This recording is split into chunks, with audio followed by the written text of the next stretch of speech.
السلام علیکم۔ سرزمین پاکستان کے اندر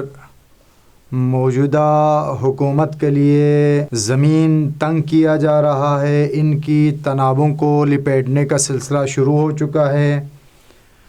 عوام کی نفرت میں دن بدن لحظہ بلحظہ اضافہ ہو رہا ہے، اور اب انہیں نظر آنے لگا ہے کہ عوام کے ساتھ ہم نے جس طریقے سے جھوٹ کا سہارا لے کر، فریب کا سہارا لے کر ہم مسلط ہوئے، تو اب انہیں اندازہ یہ ہو رہا ہے کہ اب ہم عوام کا سامنا نہیں کر سکتے، لہٰذا اپنی ناکامی کو کامیابی بنا کر اب ظاہراً ذرائع کا یہ کہنا ہے کہ کچھ وزراء نے اپنا بوریا بستر بند کر دیا تھا جانے کے لیے، تو وزیر اعظم کی طرف سے انہیں بتایا گیا کہ ہمارے حالات بہترین ہیں، ہم بہترین جا رہے ہیں، پریشانی کی کوئی بات نہیں ہے، ہماری حکومت جاری رہے گی۔ اس تناظر میں اگرچہ مختلف قسم کی باتیں ہو رہی ہیں، کچھ افراد کا ابھی تک یہ کہنا ہے کہ کوئی ایسی بات نہیں ہے، لیکن کہا یہ جا رہا ہے کہ زبان خلق نقارہ خدا ہوتا ہے۔ آپ کہہ سکتے ہیں کہ یہ خدائی گھنٹی ہے، یہ خدا کی طرف سے الارم بجایا جا رہا ہے۔ سیانوں کا یہ کہنا ہے کہ اگر دھواں ہے تو اس کا مطلب ہے کہ آگ ضرور ہے، تو لہٰذا بڑے بڑے تجزیہ نگاروں کا یہ بیان کرنا، نجم سیٹھی جیسے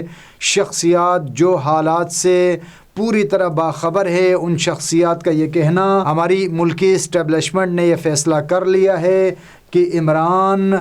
حکومت کو اب گھر جانا ہے، انہیں گھر بھیجا جانا ہے۔ اس کے پیچھے آپ کی خدمت میں سابقہ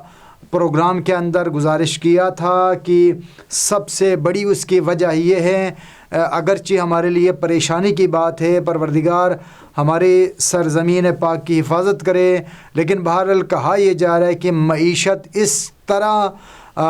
تباہ ہو چکی ہے ہماری کہ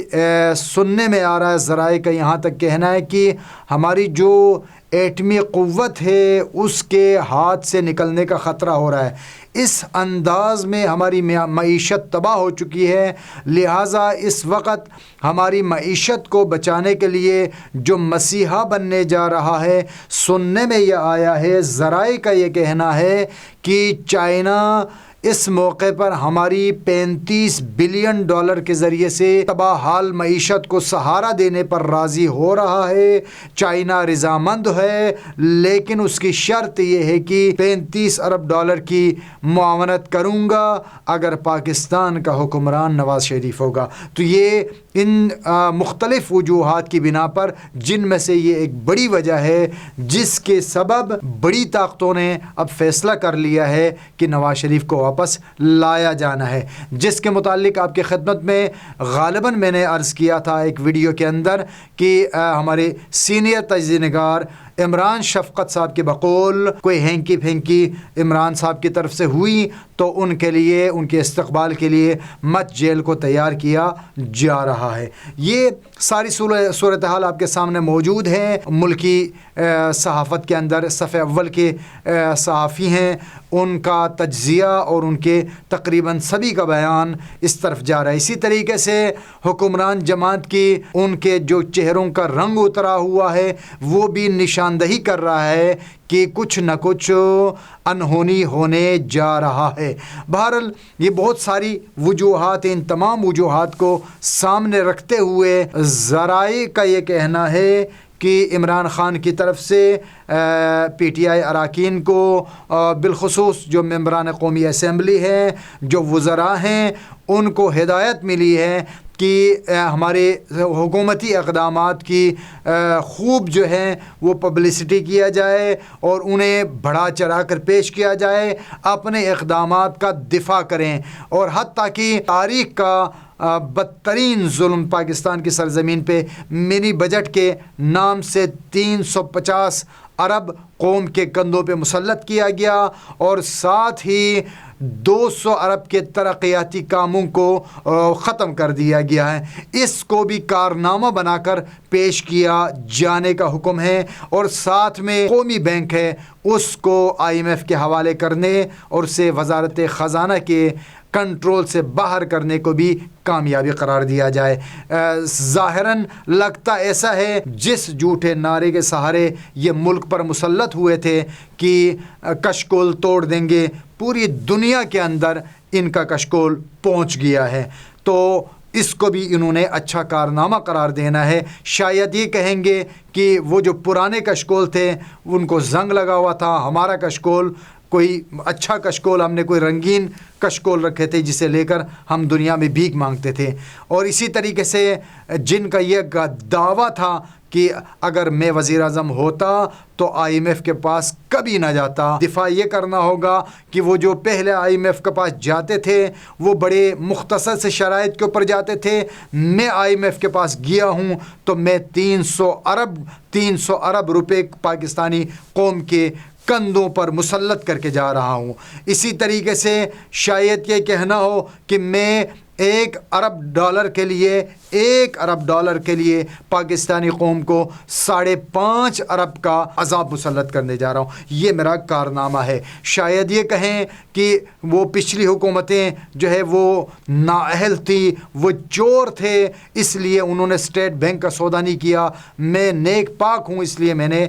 جو ہے وہ آپ کے قومی بینک کا سودا کر دیا. تو بہرحال اس جھوٹ کا جو سمندر ہے اس سمندر نے بالآخر ان کو لے کے ڈوب جانا ہے. حالات جس موڑ پہ آ کے پہنچے ہیں اس میں لگ یہ رہا ہے کہ بہت مسائل ہیں، بہت مشکلات ہیں. بہرحال انہیں بھی اپنے جو ہے وہ سلطنت کے ڈوبنے کے آثار نظر آ رہے ہیں، جس کی وجہ سے اپنی تمام نااہلی کو، اپنی ناکامی کو، اپنی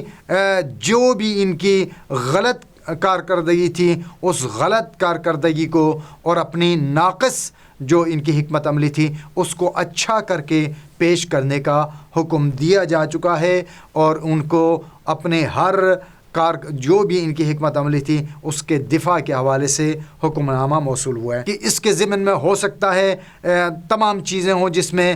جو ہے وہ IMF کے پاس جانے کا یہ جو بدنامی کا ٹیکہ ہے جو ان کا تا حیات ان کا پیچھا کرے گا، یہ بدنام ان کے ماتھے کا بدنما داغ بن کر ہمیشہ ان کے ساتھ رہے گا کہ IMF کے پاس اتنی ذلت کے ساتھ اور قوم کی عزت و وقار کو مجروح کر کے یہ گئے اور انہوں نے ملک کی سالمیت اور پاکستان کی معیشت کو تباہ کر کے رکھ دیا. یہ ساری چیزیں ان کے سامنے بھی، چونکہ جو بندہ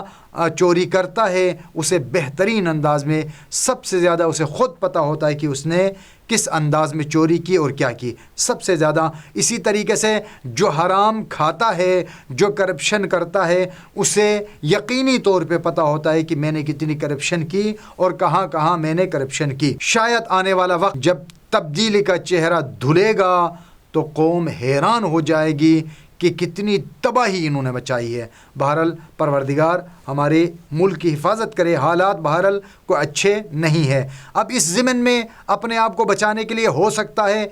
چینی کا سکینڈل ہو گیا، اسی طریقے سے پیٹرولیم مصنوعات کے جو مختلف جو آپ کو آسمان تک پیٹرولیم کی قیمتوں میں اضافہ ہوا، اسی طریقے سے آپ کی کون سی چیز ہے جس پہ قیمتوں میں اضافہ نہیں ہوا، ان تمام اشیاء کی قیمتوں میں اضافہ کرنا اور یہ ساری چیزوں کو یہ اچھا بیان کر کے پیش کریں گے. شاید یہ بھی ممکن ہے کہ ایک جو ہے پاکستان کی ایک مشہور و معروف ایک طاقتور فرد کے ذریعے سے پورے پاکستان کے جو ہے غریب عوام سے، غریب قوم سے ڈیم فنڈ کے نام سے کثیر جو ہے وہ رقم اکٹھی کی، اس کا بھی جو ہے اللہ جانے وہ کہاں چلی گئی، کدھر غائب ہو گیا، اب تو اس کا تذکرہ تک نہیں ہوتا وہ کہاں گیا. یہ بھی ایک اچھا کارنامہ کہ اس کے نام پہ جو ہے قوم سے. اور ستم بالائے ستم یہ ہے کہ شاید قوم کو نہیں پتہ آج بھی ہمارے بلوں کے اندر ڈیم فنڈ کے نام سے فنڈ کاٹا جاتا ہے، لیکن خدا کی ذات جانے کہ وہ ڈیم کہاں بنے گا اور کب بنے گا. یہ ساری صورتحال موجود ہیں. اس تمام صورتحال کے تناظر میں اب سننے میں یہ آیا ہے کہ انہوں نے صحت کارڈ کا جو اجرا ہے وہ پنجاب کے اندر بھی یہ صحت کارڈ کا اجرا کرنے جا رہے ہیں۔ یہ وہ